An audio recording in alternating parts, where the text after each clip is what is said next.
Jail में बंदा और पेट में बच्चा निकलता एक दिन जरूर है। ऐसे क्या एक सैनिक के बेटे का खून इतना खराब हो सकता है, डीएनए इतना खराब हो सकता है कि उस पर राष्ट्रीय सुरक्षा के लिए खतरा पैदा हो जाए। बिहार के जाने माने चर्चित पत्रकार मनीष कश्यप की जो मुश्किलें हैं वो बढ़ती जा रही है, खत्म होने का नाम नहीं ले रही है। एक बार फिर से मदुरई कोर्ट के द्वारा 15 दिनों तक रिमांड का जो अवधि है उसे बढ़ा दिया गया है। हालांकि आज के बारे में अगर हम बात करें तो आज 21 तारीख है और मनीष कश्यप वाले मामले पर सुप्रीम कोर्ट में आज सुनवाई होने वाला है। और इसको लेकर तमाम जो मनीष कश्यप के चाहने वाले प्रशंसक है वो कहीं ना कहीं सोच रहे हैं कि मनीष कश्यप को लेकर आज क्या अपडेट आएगा।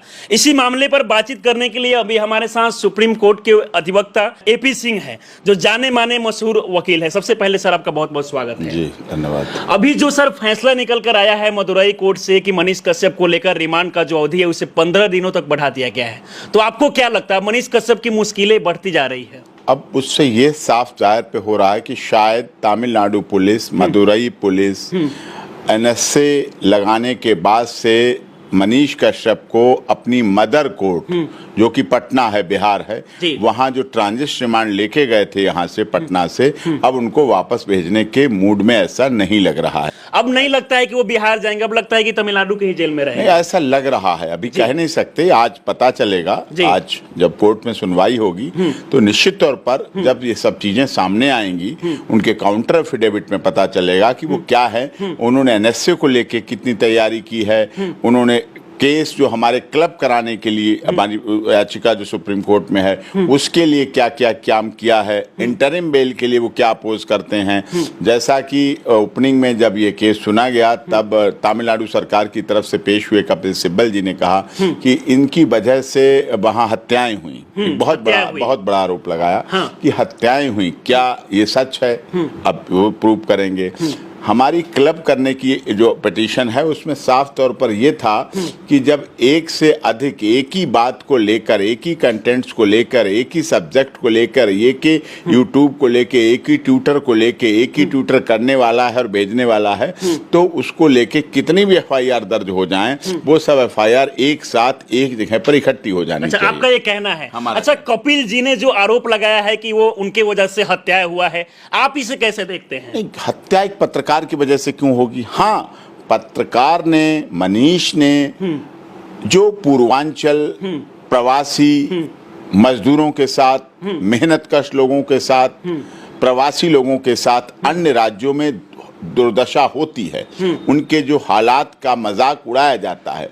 और ये केवल अब की बात नहीं है, जब मनीष ने भी जन्म नहीं लिया था, तेजस्वी यादव ने भी जन्म नहीं लिया था, तब से ये समस्या हिंदी भाषी लोगों के साथ, पूर्वांचल के लोगों के साथ, प्रवासी लोगों के साथ चली आ रही है। महाराष्ट्र में तो यहां तक तत्कालीन मुख्यमंत्री, सोचिए कितना संवैधानिक पद होता है मुख्यमंत्री का, वो कहता है यहाँ सिर्फ मराठी रहेंगे, मराठियों के लिए महाराष्ट्र में कहा जाता, महाराष्ट्र में कहा जाता मराठियों के लिए महाराष्ट्र, यहाँ उन्हीं की नौकरी, वही रहेंगे, वही काम करेंगे। बड़ा बयान देने के बाद वहां तो किसी पर एनएसए एक्ट नहीं लगता है। एनएसए नहीं, वहां पर एफआईआर भी नहीं होती है।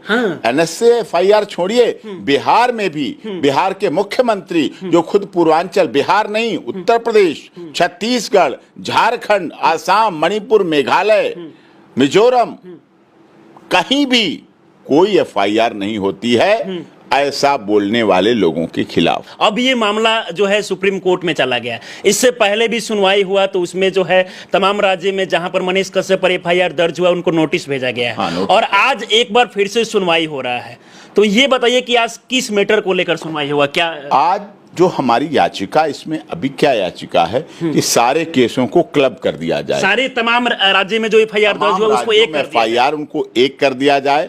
और ऐसे राज्य में उसकी सुनवाई हो, मैं कोई राज्य नहीं सजेस्ट कर रहा, ऐसे राज्य में उसकी सुनवाई हो जहां की कोई एफआईआर ना हो, जिससे कोर्ट बायस्ड ना हो, सरकारी सिस्टम से अलग हो, कोर्ट हो सरकार के दबाव में काम ना करे, निर्भीक, निष्पक्ष, निडर जांच हो, राजनीतिक दबाव के बिना जांच हो, इम्पार्शल इन्वेस्टिगेशन हो, स्पीडी इन्वेस्टिगेशन हो, और वहां सारे केस इकट्ठे ट्रायल हो, और उसको इंटरिम बेल दी जाए। इंटरिम बेल की तब तक जब तक ट्रायल हो तब तक बेल दी जाए।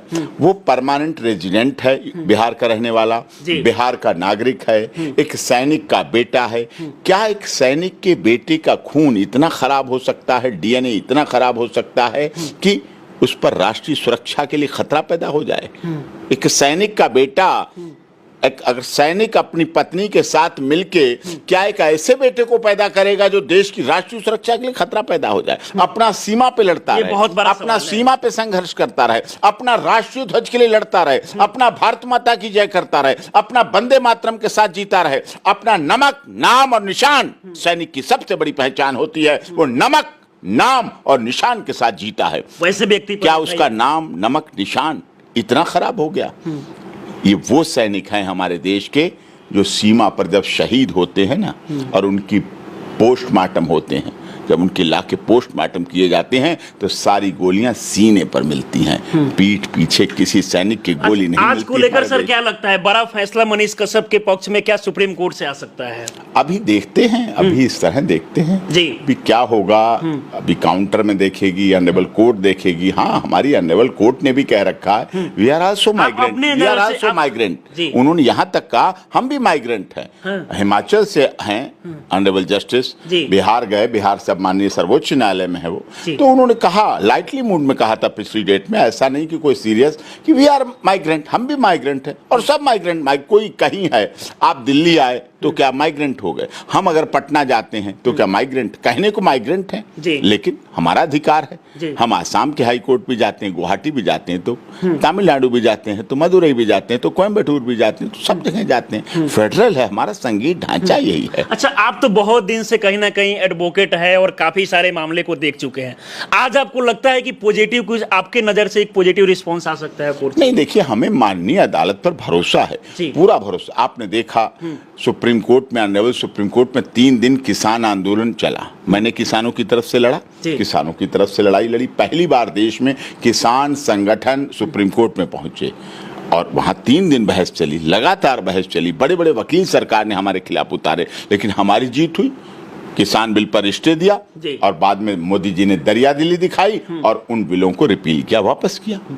स्वामी चिन्मयानंद प्रकरण शाहजहांपुर हुआ, स्वामी राममूर्ति वर्मा प्रकरण, स्वामी चिन्मयानंद पूर्व गृह राज्य मंत्री थे भारत सरकार, राजनीति का शिकार हुए। शिकायतकर्ताओं को भी हमने बंद हुए वहां, उसमें शिकायतकर्ता भी बंद हुई, कंप्लेनेंट जो थी वो भी बंद हुई। राममूर्ति वर्मा उत्तर प्रदेश सरकार में कद्दावर मंत्री थे, सांसद थे, उन पर भी आरोप लगे। सुप्रीम कोर्ट में मामला चला, हमने लड़ा, जीते, न्याय मिला। हाथरस प्रकरण आपने अभी देखा, कितनी बड़ी राजनीति हुई थी, जाति की राजनीति है, न्याय मिलता है। अलीगढ़ से न्याय मिला, अलीगढ़ डिस्ट्रिक्ट कोर्ट से न्याय मिला। कह रहे थे वही हुआ कि तीनों निर्दोष है। झगड़ा था, एक में लड़का और लड़की प्रेम था, झगड़ा था और झगड़े में केस हुई, कन्विक्शन हुआ। ना रेप था, ना गैंग रेप था, ना मर्डर था, कुछ नहीं था, केवल झगड़ा था, उसमें जीत। सर, क्या लगता है कि मनीष कश्यप तमिलनाडु से बिहार कब तक लौट सकते हैं? नहीं, लाएंगे बिहार से, बिहार में लाएंगे, तमिलनाडु से। बिहार के, क्योंकि वो बेटा है। हाँ, बिहार के बेटा है, वो देश के बेटा है, बिहार के बेटा नहीं। आधार कार्ड तो उनका देश का आधार है ना, आधार कार्ड तो पूरे देश का एक होता है। इलेक्टोरल इलेक्शन आई कार्ड तो पूरे देश का एक होता है। भारत का निर्वाचन आयोग एक है, आधार कार्ड संस्था एक है, प्रधानमंत्री एक है।